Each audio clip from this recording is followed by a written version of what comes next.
Welcome back to Grim Histories, the channel that unearths the most unsettling, the most bizarre, and the most downright unbelievable corners of history. Today, we're diving headfirst into a world so strange, so utterly perplexing, it'll leave you questioning everything you thought you knew about the Middle Ages. Not just some whimsical legend, but actual legal proceedings, complete with lawyers, witnesses, and wait-for-it executions. We're talking about a time when pigs were not only accused of crimes, but also found guilty, sentenced, subsequently hanged. Can you believe it? Prepare yourselves, because we're talking about animal trials. Yes, you heard that right. Animal trials. The methods varied depending on the crime and the animal, but hanging, drowning, or even burning were common fates. Because this was not just about some random act of cruelty against a pig. Hit that notification bell so you don't miss out on the shocking truth behind the story of the pig that was put on trial. The implications are far more complex and far more revealing about the mindset of the time. The details of this case, and hundreds of others like it, offer a glimpse into a world shaped by superstition, religious fervor, and the legal system grappling with the complexities of a world they barely understood. Why would they put a pig or a rat or even a donkey on trial? What were they really trying to achieve? We'll unravel these mysteries in the next part. A pig, a plump, unsuspecting porker, is accused of a heinous crime, infanticide. The body of a baby, found lifeless in a field, is the grim centerpiece of this bizarre drama. Witnesses testified, lawyers argued the case, and the judge, a man burdened with the monumental task of deciding a pig's fate, listened intently. The evidence, however flimsy, was enough to sway the court. The pig was found guilty. The pig, it seems, was the last seen near the scene. Before you dismiss this as some fantastical fairy tale, let me assure you this is the grim, glorious, and utterly baffling reality of medieval justice. And trust me, it's far stranger than any fiction. This is a story that will make you question the very nature of justice, law, and the human mind itself. Imagine this: the year is 1474, the French village of Falaise is gripped by fear. Now, we're not talking about some simple accusation whispered in the village tavern. This is a full-blown legal case, complete with a formal indictment. The pig, deemed a suspect of the most serious kind, is apprehended. It's even dressed. Historians describe the pig being formally attired in a sort of makeshift garment, paraded before the court. The medieval equivalent of an orange jumpsuit, perhaps. We can only imagine the sight. The trial itself was a spectacle. While detailed records are scarce, a common issue with medieval history, enough survives to paint a picture of utter absurdity: the sentence. Death. This porker, this unwitting participant in a bizarre medieval drama, was condemned to be executed. And executed it was? Now, before you jump to conclusions about the complete barbarity of our medieval ancestors, let's pause for a moment. Subscribe to Grim Histories. Now to join us for the next part of this unbelievable journey through the bizarre world of medieval animal trials. Hit that notification bell so you don't miss out on the shocking truth behind the story of the pig that was put on trial. So, we've established that pigs, seemingly, faced capital punishment in the Middle Ages, but were they alone in their courtroom dramas? Absolutely not. Prepare yourselves, for the bestiary of medieval justice is far more colorful than you might imagine. This wasn't just about the occasional errant swine.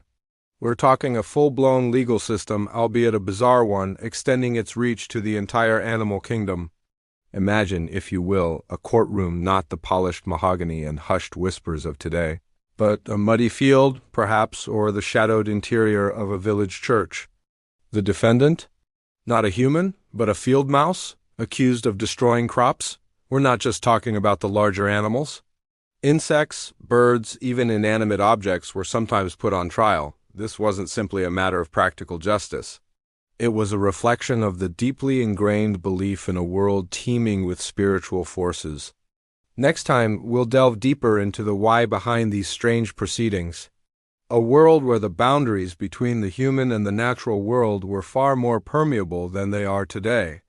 The animals weren't simply being judged for their actions. They were being judged for their symbolic significance within the larger cosmic order. Think of the stories your grandmother might have told you, but amplified to a level of terrifying belief that ruled the lives of medieval people. Animals found guilty might be stoned, hanged, burned at the stake, or drowned. These weren't just symbolic acts. They were real acts of violence, reflecting the seriousness with which these societies took their beliefs. It might seem absurd today, but within the context of medieval society, these trials served a vital purpose, maintaining social order, reinforcing religious beliefs, and ultimately, comforting a population grappling with a harsh and unpredictable world. Instead, the animals were often represented by a human advocate, often a lay or a church official tasked with arguing their case, usually through a highly symbolic process. These weren't legal battles in the modern sense. They were more like ritualistic performances, a strange blend of legal procedure and religious ceremony. A cat, with its nocturnal habits and mysterious eyes, could easily be deemed a familiar, a companion to a witch, and subjected to the same brutal justice as its human counterpart. Or perhaps a swarm of locusts charged with the devastating crime of famine. The charges varied wildly, reflecting the anxieties and superstitions of the time. We're talking everything from property damage to the far more serious accusation of witchcraft. Yes, you heard that right. Animals were sometimes accused of witchcraft, their supposed supernatural powers making them guilty in the eyes of a frightened populace. The trials themselves were unique. There were no Miranda rights, no public defenders.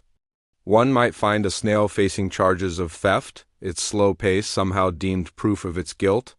A bull, accused of goring a human, would stand before the court, its very presence a testament to the fear and power it wielded in the eyes of its accusers. Donkeys, known for their stubbornness, might find themselves accused of various misdemeanors, their actions interpreted as deliberate acts of defiance. These weren't just isolated incidents. Records show numerous examples across Europe, from France and England to Germany and beyond. Each trial offered a fascinating glimpse into the medieval mindset, a world where the lines between human and animal, reason and superstition, blurred into a deeply unsettling and sometimes darkly humorous reality. What's particularly striking is the sheer variety of creatures involved. The punishments, when guilt was declared, ranged from banishment to execution. And that, my friends, is just the tip of the iceberg. Next time, we'll delve deeper into the why behind these strange proceedings. So, we've seen the bizarre spectacle, animals from mischievous mice to destructive pigs hauled before medieval courts, facing charges, receiving sentences, but why? Why would entire communities, seemingly sane people, invest time, effort? Remember, this was a time when the line between the natural and the supernatural was blurred, a time when the plague could wipe out entire villages, and the harvest success dictated survival. In such a world where the whims of God seemed to dictate daily life, it's hardly surprising that unusual events were attributed to supernatural forces. While the precise legal procedures varied across regions and time periods, the underlying principle was consistent: the preservation of order and the appeasement of God. In a society where the church held immense power and the peasantry were largely illiterate and superstitious, the authority of the church and local lords was absolute. These authorities, eager to maintain control and quell unrest, often used the animal trials as a tool to reinforce their power.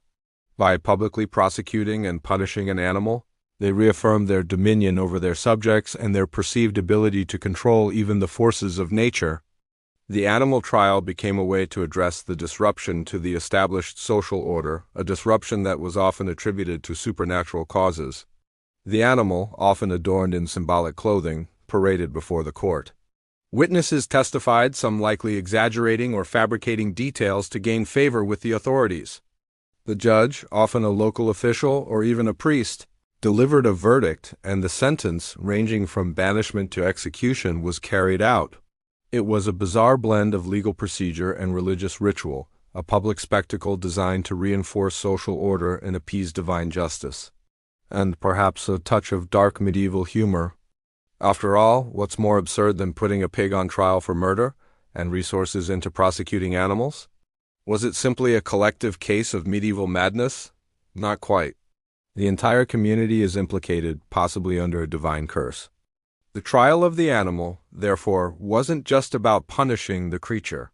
It was a ritualistic attempt to appease a higher power, to cleanse the community of the perceived curse or demonic influence.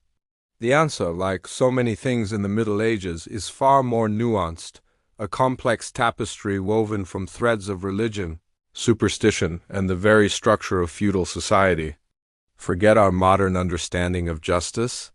The medieval mindset saw the world through a different lens, a lens heavily distorted by religious beliefs and a deeply ingrained fear of the unknown. One key element was the concept of anthropomorphism. This isn't just giving animals human characteristics in cute cartoons. It's a deeper, more pervasive belief that animals, indeed all of nature, could be agents of divine will or even possessed by demonic entities. A pig destroying a farmer's crops wasn't just an unfortunate incident. It could be interpreted as a malevolent act, a punishment from God or a deliberate attack by the devil himself, acting through the animal. Think about the implications. If a seemingly innocent animal commits a destructive act, it's not just the animal that's at fault. The legal frameworks themselves played a role. Canon law, heavily influenced by religious dogma, provided a framework for dealing with unusual occurrences. Furthermore, the very structure of feudal society contributed to this phenomenon. Can you imagine the sheer theatrical spectacle of these trials? The animal, often adorned in symbolic clothing, paraded before the court. Witnesses testified, some likely exaggerating or fabricating details to gain favor with the authorities. The judge, often a local official or even a priest, delivered a verdict, and the sentence, ranging from banishment to execution, was carried out. It was a bizarre blend of legal procedure and religious ritual, a public spectacle designed to reinforce social order and appease divine justice, and perhaps a touch of dark medieval humor. After all, what's more absurd than putting a pig on trial for murder? So, we've established that animals were put on trial in the Middle Ages. We've seen the sheer variety of creatures facing accusations, from the humble insect to the mighty bull. The accused animal, often restrained, might be present, though not always. Think of a pig, perhaps, tied to a post, its snorting a testament to its unspoken innocence. But how, exactly, did these bizarre proceedings unfold? They followed a surprisingly structured process, albeit one colored by the era's prevailing superstitions and religious beliefs. If found guilty, the sentence could range from banishment to public humiliation and, yes, even execution. And morbid curiosity, watching as the condemned pig, bound and perhaps even dressed in symbolic clothing, met its end. The whole affair was a curious blend of the judicial and the theatrical, a ritualistic performance that served as much to reinforce social order as to resolve any real legal dispute. We, looking back from the 21st century, find it utterly absurd.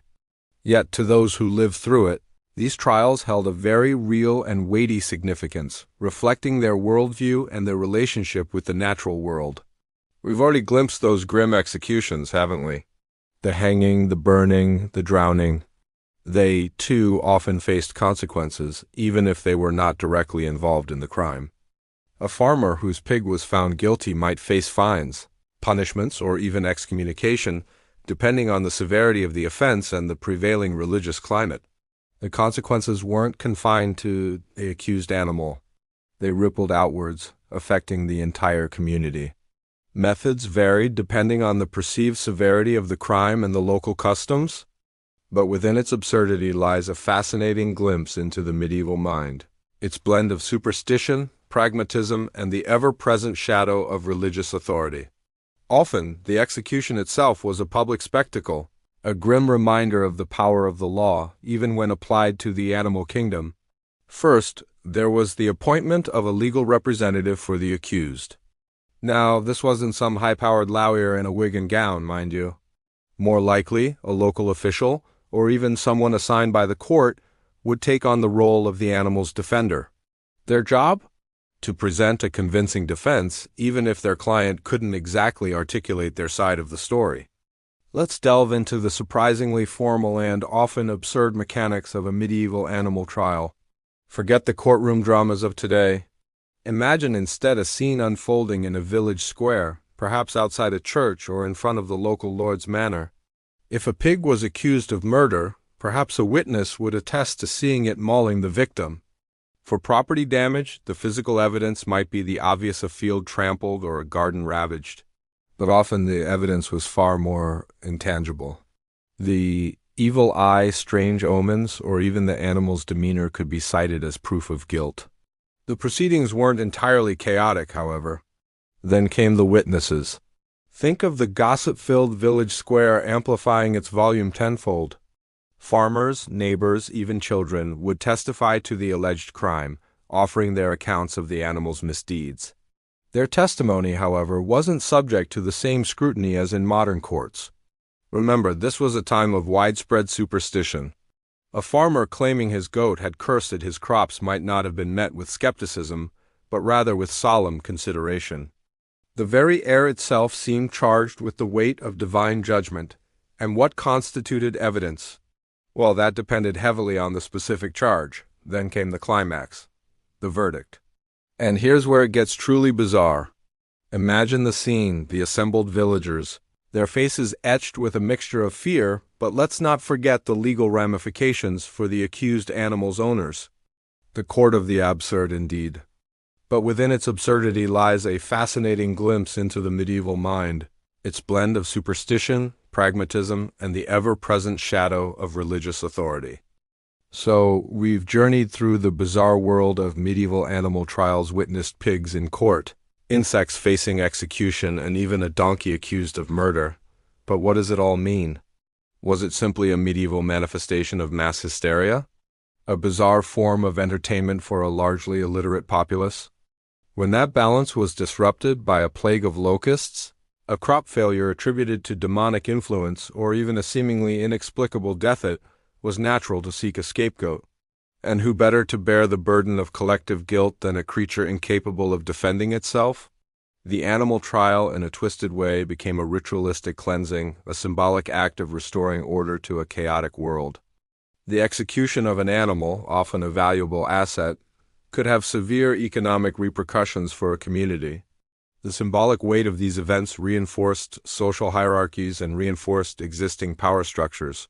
The ritualistic nature of the trials reaffirmed the authority of the church and the local authorities, reinforcing social order in a time of frequent uncertainty. Or something far more complex. The answer, as with most things in history, isn't simple. Beyond the sheer entertainment value of their absurdity, they offer a fascinating window into the medieval mind. They reveal the deeply held beliefs, anxieties, and legal systems of a bygone era, reminding us that justice can take many strange and unexpected forms across different cultures and time periods. They challenge us to reconsider our own assumptions about rationality and justice, prompting us to question how our own beliefs and biases shape our understanding of the past. And perhaps, just perhaps, they make us appreciate the relatively straightforward nature of our own modern legal systems, even with their flaws. While the sheer absurdity of these trials is undeniable, dismissing them as mere folly ignores their deeper significance within the socio-political fabric of the Middle Ages, and the unpredictable ways in which history can both fascinate and bewilder us. These weren't simply random acts of cruelty. They reflected a worldview profoundly different from our own. Firstly, remember the pervasive influence of the Church. The medieval mind saw the world as imbued with a divine order, a delicate balance between humanity and the natural world. Think of it like this: a village plagued by a disease might blame an animal, a pig, perhaps rooting through a graveyard, disturbing the sacred ground. The animal trial wasn't about actually proving guilt. It was about ritualistically assigning it, a symbolic act of appeasing an angry god or purging the community of evil. Animals were formally accused, represented, and judged according to established legal procedures. This suggests a deeper function beyond mere superstition. Some historians argue that these trials served as a safety valve, allowing communities to address anxieties and conflicts without directly confronting the more complex social or economic issues at their root. A farmer losing his crops might blame a mischievous field mouse instead of acknowledging the shortcomings of the feudal system or the harsh realities of the climate. The execution of the animal wasn't necessarily a punishment for the creature itself, but rather a symbolic sacrifice to restore balance and avert further misfortune. Secondly, the trials also reveal much about the legal systems of the time. While seemingly absurd to us, these proceedings followed a surprisingly structured process. The consequences of these trials, while seemingly trivial to us, were far from insignificant. So, what lasting legacy do these bizarre trials leave us? The world of medieval animal trials is a testament to the enduring power of superstition, the complexities of human behavior, and the unpredictable ways in which history can both fascinate and bewilder us. So, there we have it. We've journeyed through the bizarre tale, a story peppered with oddities that defy easy explanation. The narrative is a tapestry woven with threads of the inexplicable, the unsettling, and frankly, the absurd. The grim reality of potential cannibalism, the chilling silence surrounding vanished populations, the frustrating inability to decipher ancient secrets. These are the hallmarks of a history that refuses to be neatly packaged. How can we better approach the study of the past to avoid similar pitfalls of interpretation and omission? What responsibility do we have to uncover and consider perspectives that have been historically marginalized or ignored? This journey, however, serves a crucial purpose. It reminds us that history isn't a monolithic, objective truth. And subscribe to our channel to journey with us as we delve into more untold stories. It's a fragmented collection of perspectives, interpretations, and often unanswered questions. The official narrative, the one presented in textbooks, is only one piece of the puzzle. To truly understand the past, we must strive to see it through the eyes of those who lived it, even if those voices are faint, fragmented, or entirely lost to time. We must acknowledge the biases, the silences, and the deliberate omissions that shape our understanding of events. Only then can we hope to build a more complete and ultimately more truthful picture of the human experience. What lessons, then, can we glean from these historical enigmas? Leave a comment below with your thoughts. Like this video if you found this exploration of history's hidden corners captivating, and subscribe to our channel to journey with us as we delve into more untold stories.